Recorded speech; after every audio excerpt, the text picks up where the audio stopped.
Custom Tables allows us to have that company and then contact and then equipment relationship. It was not a relationship that skipped from 1 to 3. So in our business and the people that we deal with, that contact is usually responsible for different pieces of equipment, and it's unlimited. So we could have one piece of equipment or we could have 100 pieces of equipment underneath there.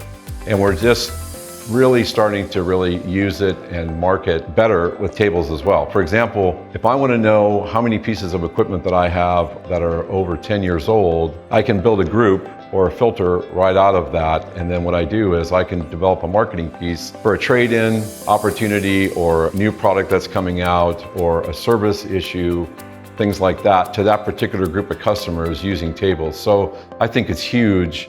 And it's probably one of the best things about ACT. We have a need for serialized equipment, but there's tons of industries that have that same need. And that's why it's been very valuable to us.